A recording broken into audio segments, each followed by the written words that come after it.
you just brought up the word positive, which is really, let me tell you, there are very few things you can do on behalf of a society and on behalf of yourself to add to the good of the order than being a sports official. People, they want to have organized sports, and without us, it's just recess. It doesn't work.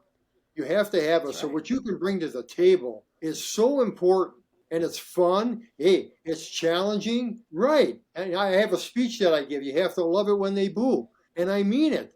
I mean, you got to have that in you. That, you know, you got 23,000 people screaming at you, or 230 people screaming at you, and inside of you, you're taking care of business. That is a really cool feeling that you don't get doing other things. Well, we had a publisher's memo. We had some news, like a news wire. We did a story which was called The Art of Sports Officiating. We did things like that. I think we might have even done an interview with Mendy Rudolph back then, first or second issue, who was a premier NBA referee. Now, interesting on the assault side, by and large, referees just as soon not report it because they don't really want to make waves. They just want to go out there and work the games and get on with it. But we've exhorted them through our MICP program and the other stuff that we produce that if something like that happens to you, you need to report it. You need to come to us. Now, at NASO, we get calls, and President Bill Topp takes many of these calls now. We get calls every week, many calls. And many of them are not from our members, about assaults, about bad behavior directed to them. We never turn them away. That's just not our nature. We like it better if you're a member, yes, because we need your support to do what we're doing.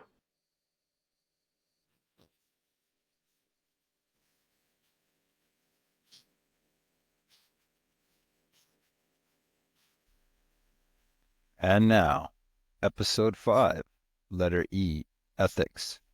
Join hosts Dana Pappas and Nate Acosta with special guest Barry Mano on the From A to Zebra podcast. Welcome back to the From A to Zebra podcast. I'm Dana Pappas, back again with my co-host Nate Acosta.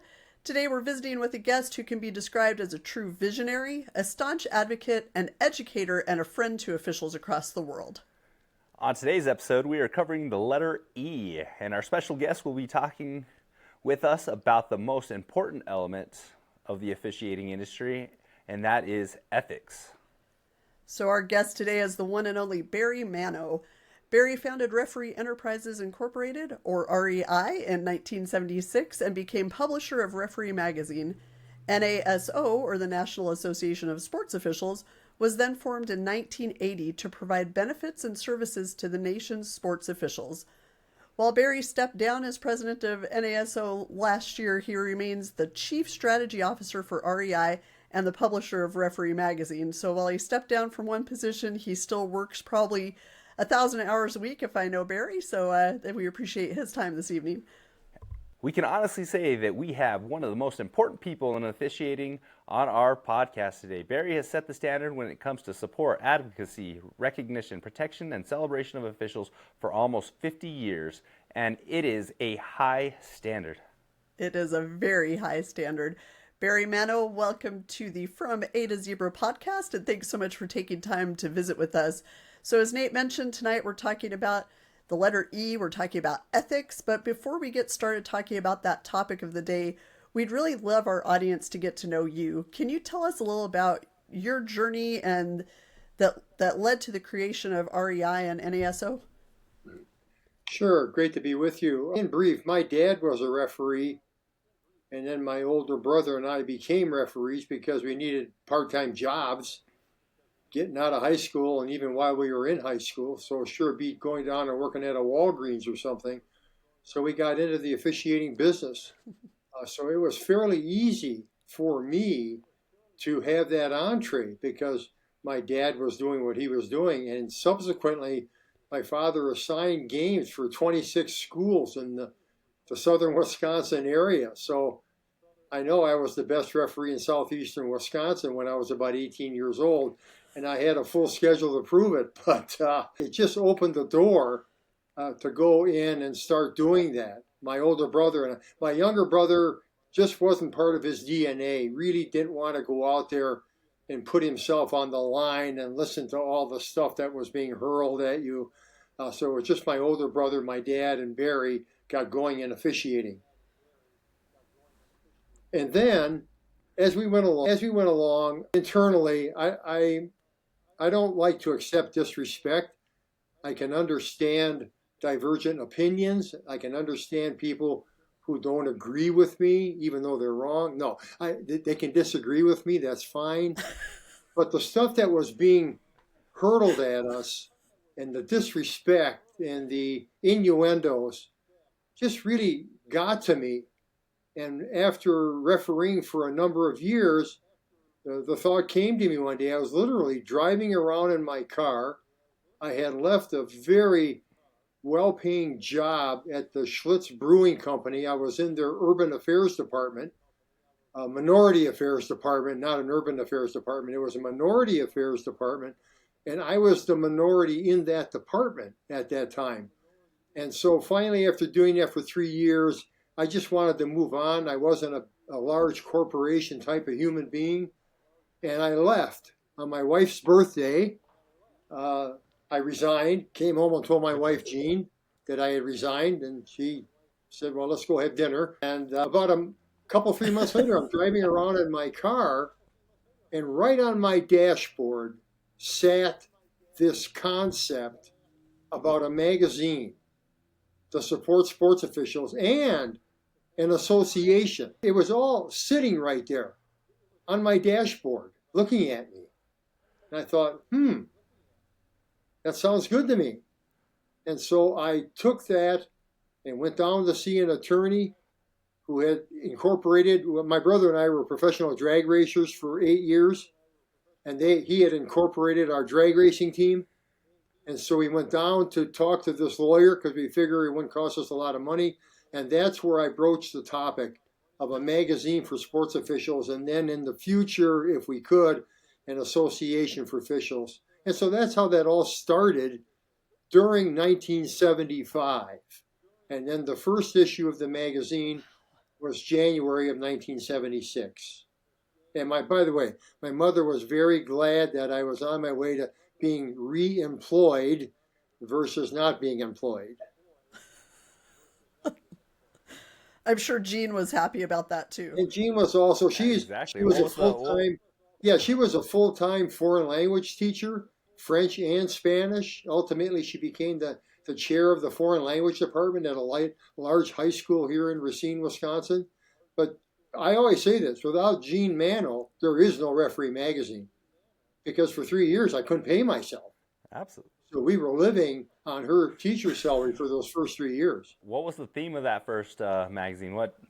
Who was the highlight official? What was the theme of that first? Well, we had a publisher's memo. We had some news, like a news wire.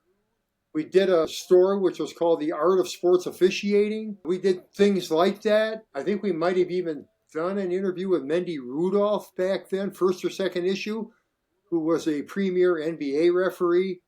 And so that really started the train. Now, referee was a bi-monthly for the first year and a half. And I never liked that. That's all we could afford. But I never liked that because it never built enough density. 2 months is a long time. That's why quarterly magazines, you hardly know they exist. Because when is it coming? And so after that 18-month, I then decided, let's add a black and white edition to get us up to monthly. And we did that for only about a half a year. And I said, we got to go full color 12 times a year. And we jumped in. And, the red ink was running out the front door. I mean, it was pretty incredible, the amount of money that we were losing. But we were determined to make this work. I would bet. And so we were a full-blown monthly color magazine within the first 2 years. I would say almost 50 years later, I think it worked. And we're going to go off subject just a tad, but many people outside of the officiating industry may not know that officials are bound by this code of ethics at all levels. Can you tell us the importance of not only these codes of ethics, but about ethical conduct of officials as a whole? Yeah, there's and I don't know if you can see it. This is a small brochure, and I brought it along tonight, called Accountability in Sports Officials. It's absolutely a critical dimension. And in this document, there's three things. There's a covenant, there's a code of conduct, and there's a code of ethics. Well, you might say, what the heck is the difference? A covenant is what I say the world owes us. A code of conduct is self-evident, how we need to act. And then a code of ethics is our obligation to the world. And so those three components, those three legs of the stool, are absolutely essential to the well-being of sports officiating as an undertaking and as an industry. And what guides us, has to guide us more than anything, is one word, and that's impartiality. It's not neutrality. Neutrality, you're not in the war. Impartiality, we're in the war. And we have to be impartial. We have to work very hard at that not only in fact, but in people's opinion, we are impartial. Now, I know they always question that. Always. I mean, here I live in Wisconsin, and I can't tell you how many times every weekend during the football season, hey, Barry, you're really rooting for the Packers, right? And I just say the same thing every time. I'm with the referees. And I stop talking. And they look at me like, I'm with the referees. I don't give a damn who wins. I could care less if the Packers win. That's not why I'm on the planet. And so I think while we can be sports fans quietly, we don't want to do that publicly. We need to bring to the table that we don't care who wins, regardless of what's at stake. And that's a high order, and it's not always easy. We have to fight the perception that we're in favor of something. How do we do that? Well, we do that by not working a high school game where my daughter goes, or your daughter goes, or the son went. It goes that far back. So we have to put that line in the sand and not violate it. Now, I say that, and there is a proviso today, you guys. We have this huge shortage. So it does come up now from time to time. Because of the shortage, the phone rings. Barry, we're short one official, and I know that your daughter graduated from this school, but can you help us? So now a decision has to be made. And you might have to make the decision, I'm going to go work, but it's not comfortable. And probably what you end up doing as an official, you sort of err on the other side, don't you? As you're out there working, because you're concerned about the perception. So you want to avoid those things at all costs. But again, knowing that with the shortage, sometimes you just get pressed into something. You just have to do your ethical best to do this job and not call question to it. Gosh, that is so true. And, when Nate and I were back in the state office, we used to get those situations a lot where there would be an emergency situation, and we were always just very proud of the officials when they would divulge that information up front of, hey, I need to work this game. My assigner called me, but, my kid graduated from there 2 years ago, or whatever the case may be. And it always made us feel really good about our officials when they would tell us that right off the bat, so we didn't find out after the fact. And, we're so mindful of, what officials are wearing when they post pictures on social media. And is it a picture of a school that you went to or you're affiliated with? And just, there's eyes everywhere, and we don't ever want somebody to question the integrity of an official because of a perception, because we're in the optics business. So, Right. As you're talking about that and that document that you just showed us, what a great guide that is for officials to kind of live by, because it's a guide for just responsibility and accountability on all sides. So I appreciate you showing that and bringing it up, Barry. Let me just add this because it's important. Go ahead. We have this shortage. You get that call that Dana just talked about. What else can we do? What we can do is tell the assigner, look, you understand the situation I'm in. I want to help you and I want to help the kids. At the same time, you have to tell both coaches before this event ever takes place, that Mr. Mano's daughter graduated from this school. Are both of you coaches okay with this? That's the way we go about it. That's the ethical behavior that we have to have. Don't try to just slip in and grab a game check. That's not the place to try to do anything like that. So we can raise the bar as officials if we go about it that way. So Barry, having been a subscriber of Referee Magazine myself for almost 30 years, which I'm very proud of because I read it. One of my favorite things to do is to take it on airplanes with me and have people ask me questions about what are you reading, and then I can talk to them about it. It's a lot of fun.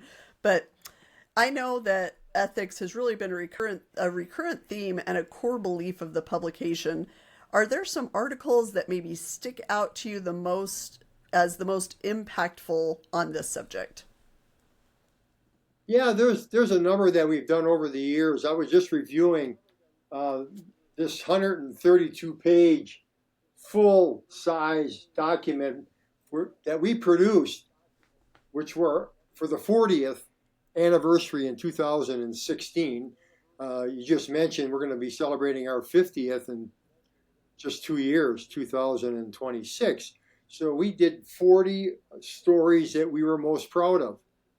And those included the Phil Luckett thing with the Thanksgiving Day coin toss with the Steelers and the Lions, and a whole bunch of other stories that really looked at who we were. And let me just give you an example, the Phil Luckett thing. So there was a coin toss, and Phil Luckett was the. Are you guys aware of this story back when? Are you too young? Oh, yes. No, we know this story. Right. And what you might not know is after the big hubbub, after the coin toss, when the Steeler said, this is what he said, head or tails, kind of mumbled it, head or tails. Well, the rule is the first thing you hear is the white hat, that's what it is. So Phil said it's heads. They said, no, we want it because it came up tails. There was this huge hubbub, and the Steelers ended up losing. And then we didn't see Phil Luckett in any of the playoffs.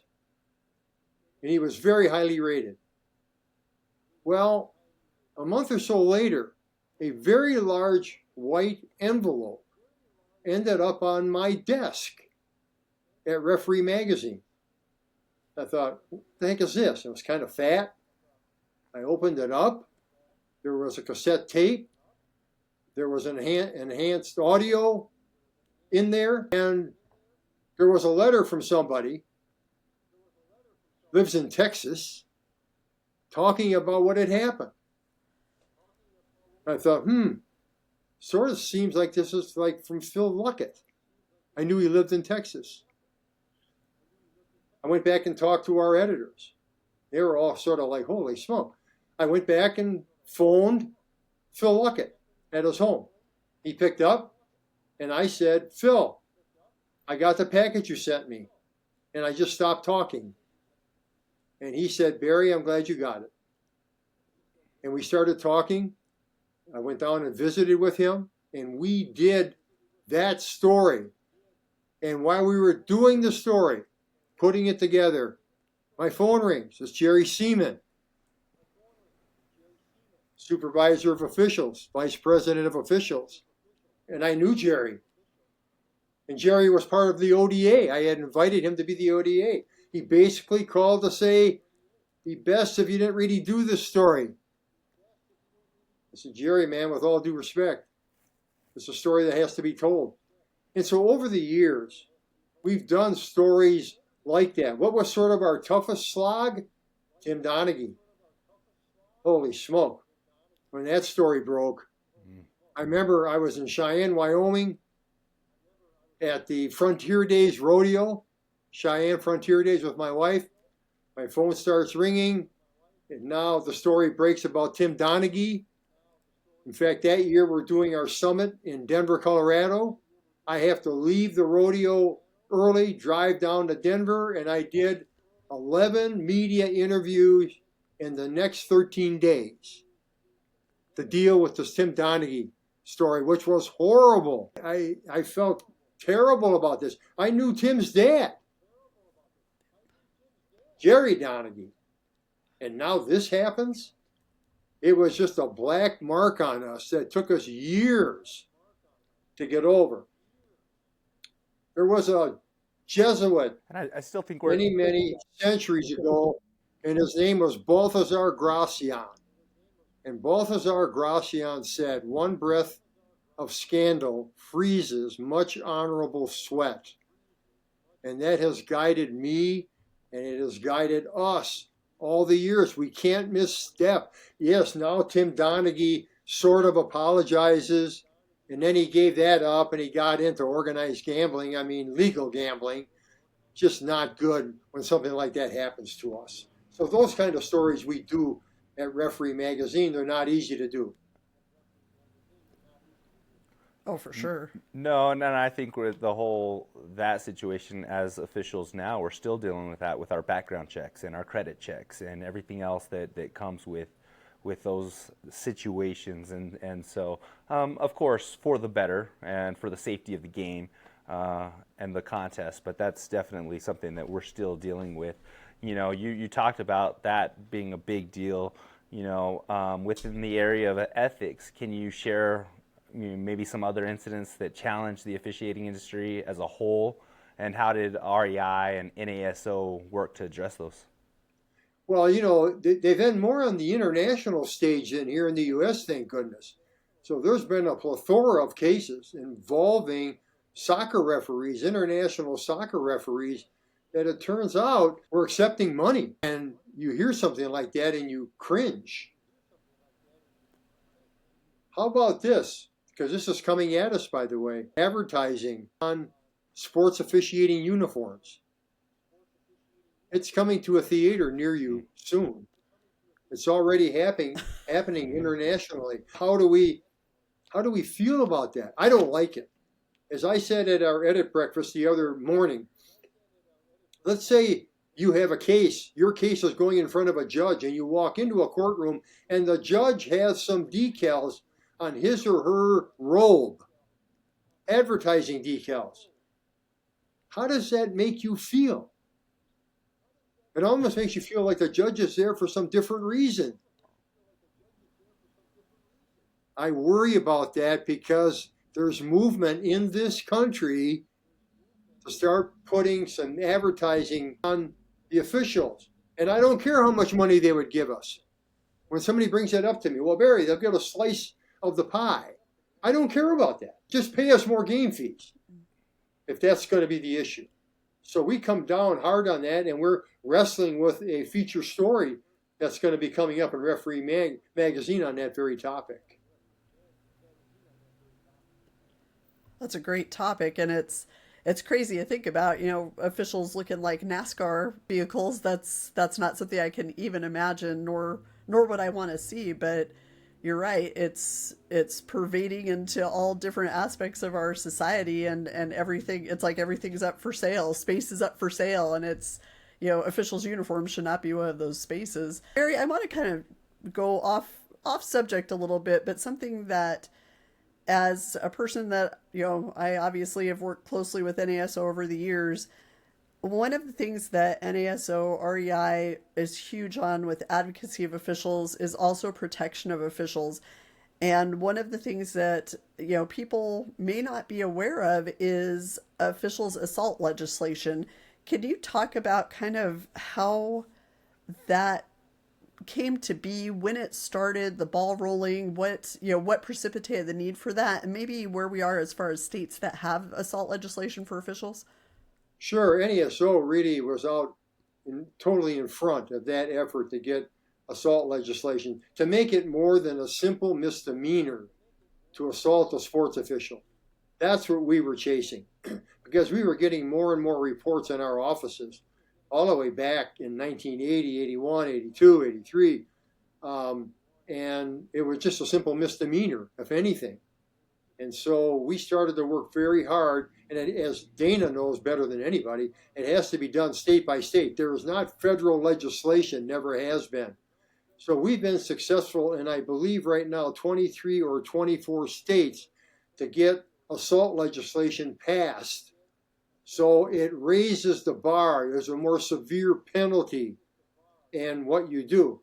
Now, interesting on the assault side, by and large, referees just as soon not report it because they don't really want to make waves. They just want to go out there and work the games and get on with it. But we've exhorted them through our MICP program and the other stuff that we produce that if something like that happens to you, you need to report it. You need to come to us. Now, at NASO, we get calls, and President Bill Topp takes many of these calls now. We get calls every week, many calls, and many of them are not from our members, about assaults, about bad behavior directed to them. We never turn them away. That's just not our nature. We like it better if you're a member, yes, because we need your support to do what we're doing. But on the backs of our 30,000 plus members right now, we're able to have our staff provide service. So we will talk people off the ledge when they call us, even if they're not a member. What we can't do is then provide them that free legal advice that come along with being an NASO member. But we never turn any official away without first talking to them and try to get them moving down the right path. And I appreciate that, Barry, and I apologize for going a little bit outside of what we were talking about, but one of the things we're trying to do with this podcast is really, we have 3 goals on every podcast. It's to educate, excite, and elevate, and that educational element with regard to protecting sports officials and understanding that there are times where officials are in less than ideal situations if it's a lack of security or administrative presence at contests. You see that a lot in our world at the high school ranks. And I think that trying to educate people about the fact that there's additional protection for sports officials because they're in a vulnerable setting a lot of times. And it's hard to be an official because there's a lot of times where you've got kind of the target on your back anyway. And when you leave officials to where they're getting dressed in the trunks of their cars and there's no security, you're inviting trouble a little bit. So as we were talking and you were talking about some of the stuff with ethics and all of that, I really wanted to talk about the great work NASO's done with protection for sports officials and the fact that you're right. You guys will listen to any official who calls, member or not. Obviously, you've got a highest membership ever right now, over 30,000 officials with NASO, and those benefits are bigger than, the great educational content. To have that, like a legal team there for you, you can't, it's a bargain for that membership. Right. So I want to thank NASO for what you do for officials because they have people in that area that know those laws and have their back. So thanks for letting me kind of veer off course for a second. And I want to reiterate what Barry mentioned is you have to report these incidents. I know that coming up, before I joined the state association and I'm reffing youth league games and adult league games, I don't know how many times you get assaulted or pushed in the parking lot or followed to your car, and we didn't report it. We didn't want to cause any issues, or we just wanted to go home, but it didn't help the situation, and what you permit you promote, and so I challenge all of you out there listening, you have these situations, report it to your coordinator, your assigner, your state association office, whatever the case may be, NASO, and so that these situations are taken care of, they're handled, and we can make some change in the positive. Absolutely.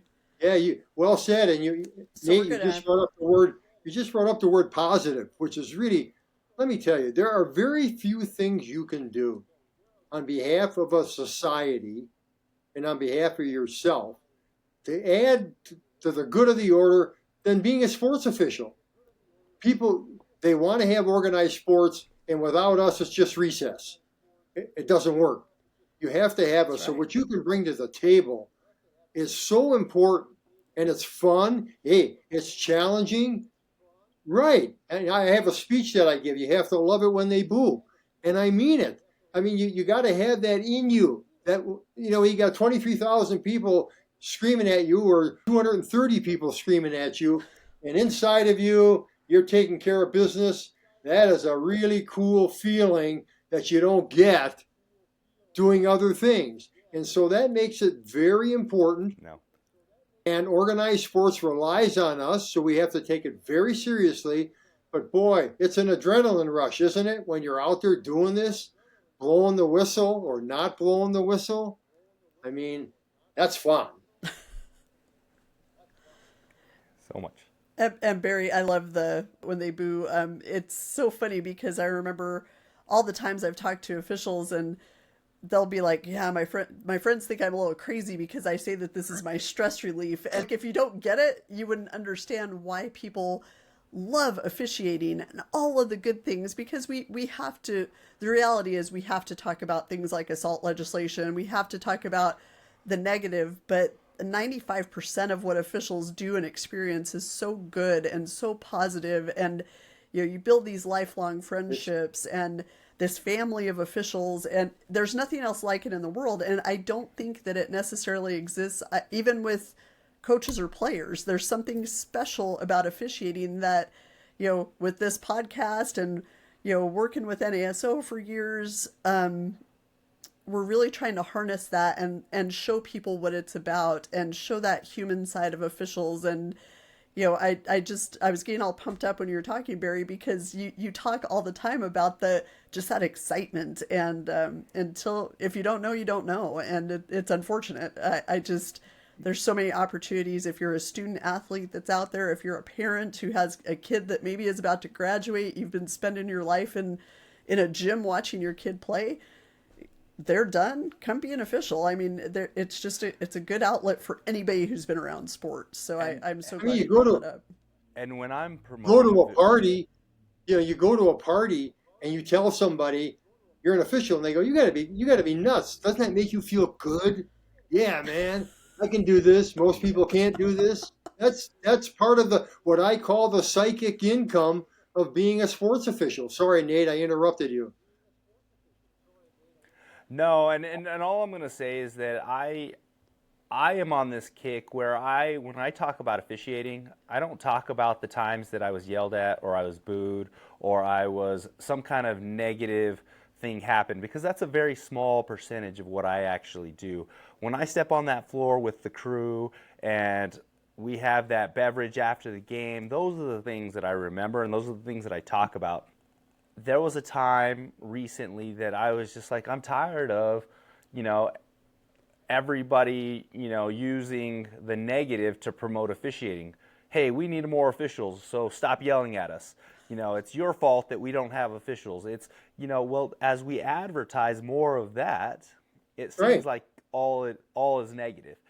And so, my focus was, how about let's promote the positive side of what we do and stop highlighting the negative, because it's actually a very small percentage of what we actually do. And so that's where, I think that all organizations should do a better job of promoting the positive side of what we do, and highlighting the stories.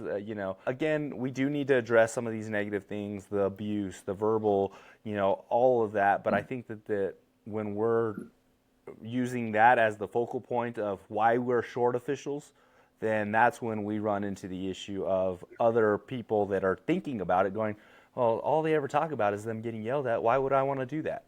And so that's kind of my very take well said. and my very well said. Very much That's so. why we have Say Yes. That's why we have Say Yes to Officiating. That NASO has that program. Here's the other thing to keep in mind: skills for a lifetime. I preach this. Skills for a lifetime that you get from being a sports official. What are they? 3 of them: fair-minded, accountable, decisive. Don't we need more of those 3 in our lives? Don't we need more of those 3 in Washington, D.C., or in our state capitals, or wherever, in school administration? You learn those things being a sports official. It's a huge benefit. Absolutely. So we're going to stay on this positive kick because, Barry, you all did, and I believe you're the driving force of this. one of my favorite things in the world was the Six-Word Memoirs from officials at all levels, and it was one of my favorite things. Can you kind of tell us about that project? And while we've got you here, share with us what your personal six-word memoir was or is. The Six-Word Memoir, there was a series of books, and I first came across them in Powell's bookstore in Portland, Oregon. And here were six-word memoirs, which people were limited to 6 words to say something about what they wanted to say about their life or whatever. And I thought, that's a hell of a concept. I really liked that. Came back, talked to our editorial team. I said, you know what? We should try this with sports officials. And we did. And we produced a feature story, which was fantastic. I always remember Jerry Mark Bright, world-renowned Jerry Mark Bright. What did he say? All my best friends are officials. That was his, and I remember thinking how true that was. And when I did Jerry's feature in the magazine, I went to his home in Skokie, his office. Have you ever been there? You go in there, and on the wall, I have. There's memorabilia. There's pictures all over the place, but they're pictures of other officials. He doesn't have balls signed by players or coaches or pictures on the wall of him, with Bill Belichick or whomever. It's about other officials, and it always struck me. My six-word memoir felt sports officials needed their voice. And that's what led me to do the things that I've been doing for the past 50 years. I love that. And Barry's got just a wealth of knowledge. I'm fortunate that I've known Barry basically my entire professional career. He's been a mentor and a role model for me. And the Words Matter book is another one of my absolute favorites. I refer to that at least once a day. A lot of good stuff that people wouldn't really expect coming out of REI that have just been absolute hits for me. Are you saying people wouldn't expect a sports official to understand definitions of words, Dana? Is that what you're saying? Okay. No, I'm just saying, I think people aren't thinking that it would come out of that publishing house is what I'm saying. So that you're not thinking there's going to be this basic, amazing, almost like thesaurus. It's so good. And I have a copy in my office at downtown Indy. I have a copy in my office here. It's just something that I utilize quite frequently. And, sometimes you just throw in these zinger little surprise publications that I really, really like. So I had to share the six-word memoirs because it's something that has stuck with me. And I use Jerry's quote all the time because it represents all of us as far as who our circles are and who we spend the most time with are our officiating families. So I just wanted to talk about that. Do you have one, Dana? I hope Do you have a you're going to at least mention my latest book, Dana, The Short and Long of It. Do I? Right? I don't think I even have a copy. Have you written that? Is it published? You have a copy of The Short and Long of It. Those collected aphorisms, The Short and Long of It. Oh, do I? Is a few words, but it has a long meaning. Here's an example. I heard you twice the first time. Just think about that for a second. Can you imagine using that on your spouse? He or she's not happy with something, and then you turn and say, I heard you twice the first time. You think that helps? Maybe not. Or with a coach? Probably not. On the sideline? So the book is full of 550 of those aphorisms. So. I will not be using that in my next game. That's probably wise. That is funny. So you asked if I had a six-word memoir. So actually, Barry had asked me for mine, and when he asked me for it, it was at a really bad time in my life. It was not the sunny days that I'm experiencing now in my life, but it was depressed and deflated, but not defeated. So that was just where I was at that point in my life, and I still remember it. And luckily, I wasn't defeated. And I think, it's a great way for me to always reincorporate officiating because the reason why I wasn't defeated was because of my officiating family, because they were they are who uplifted me and got me out of a really bad time in my life. And why I love officials and why I fight for them is because of that. They were my support group and got me out of some really bad times. So even though I'm Well, not that anymore, it's still related. and as we're talking, I just came up with mine, I think. I love it. What is it? It's the beer after the game. Very good, Nate. It won't be in the And book, but it's and okay. and it might be iced tea after the game, but it goes back to bars and cars. The reason why I fell in love with officiating was because of the beer after the game, and the people that you're picking Yes. brains, you're with your mentors, you're learning sports officiating, and so it's the beer after the game. That's it. That's very good. I mean, it fits. Probably for It's a lot part of of people, it. Nate. Probably for a lot of people. Absolutely. For our listeners who are not in the officiating industry, what are a couple of the biggest myths and misconceptions about officials you would like to dispel? We've sort of done that, but that we care who wins. It's just not part of our DNA. The fun of it is to go out there, evaluate what goes on in front of us, make decisions in real time, and then stick with those decisions. That's it. I know that's very hard for people, but that's really who we are. That makes us unique, and that makes it fun. We used to have a saying in this business, it's nothing till I call it. That Earl Strom used to say that, world-renowned NBA referee. It's nothing till I call it. It's not the case anymore, because it can be something even though I don't call it today. Why is that? Technology has changed our world. And now what's happening is, take college football as an example. I won't say anything overly specific here, but now there's sort of a category when officials are being evaluated called too technical, TT. What the hell does that mean? That means we look at it in real time, we see what we believe, and we call it. Now we go back into the technology. And guess what? Not quite. Important play. We're being a little too technical. What? What are we supposed to do? We're going to be doing a feature story on this in Referee Magazine. What are we supposed to do? We look at it, and you know what?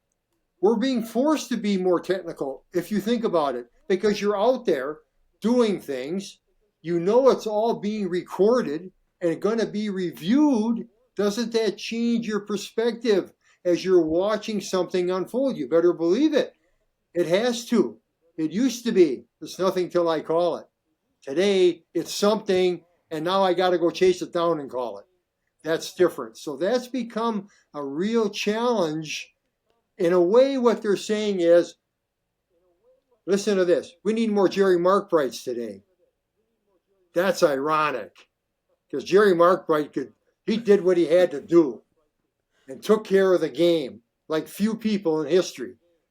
Then we went away. We're going away from that. You can't be doing that kind of stuff. Now they're sort of saying, too technical.